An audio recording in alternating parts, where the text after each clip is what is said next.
Okay, so on to number 4 of maximising traffic, leads and sales from Profit Ladder, your 5-minute videos that take you slightly deeper into marketing than maybe some of the gurus and some of the blueprints that you currently follow and listen to.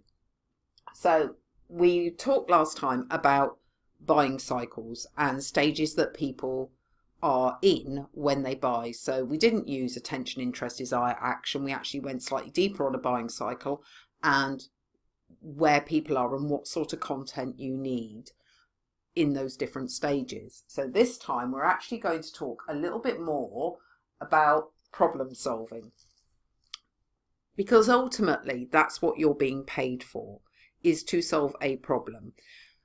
Whatever that problem is, like, people have Google available. They have all sorts of free information. Anything you offer isn't already out there for free, but they are overwhelmed by the amount of information. So they are looking for people who will help them solve that specific problem, and they will not have the hassle and the overwhelm of doing everything on Google. So please bear that in mind when you're actually producing products as well.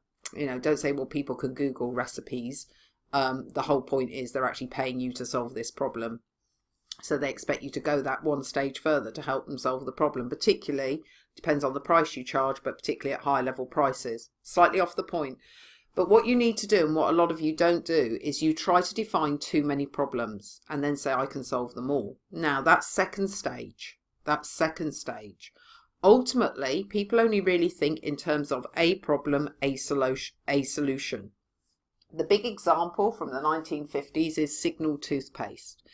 And the fact that Signal toothpaste in their advert said they could, you know, freshen breath, brighten teeth, whiten teeth, and stop tooth decay and gum disease.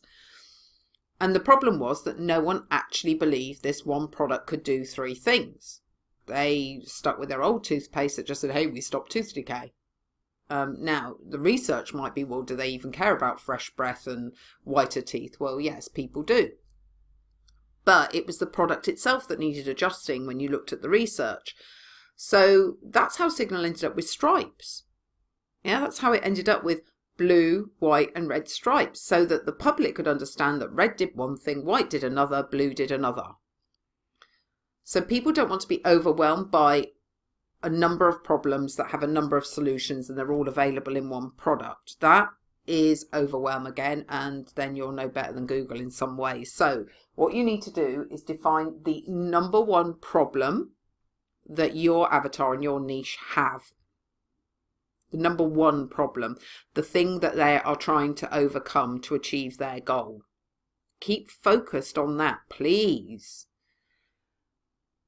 Define it for them. So you identify it in your content and then you define it. You define what it feels like, what it smells like, what it tastes like, whatever that problem is, however it affects them in their life. You tell stories to define the problem.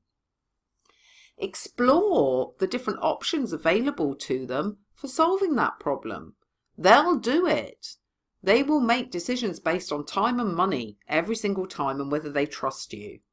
So explore all the different options. Give the pros and cons. Actually give the pros if it's a competitive option. Still give the pros and the cons. Make it look like you're fairly weighing up every option available to them.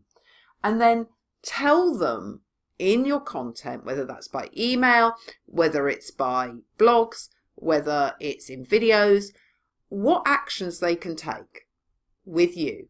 And the first action is to click the link and buy from you. Yeah. And then you can look back with them and tell their stories to others. So you can look back on how those problems were solved, what needed adjusting, what didn't need adjusting, and make that into some content as well. So tip number 4 is, with your content, solve the problem or problems. But keep the big problem in mind all the time, even if you're solving subset problems. Keep the big one in mind. Keep that goal that they're aiming for in mind. Okay. Under 5 minutes today. Woohoo!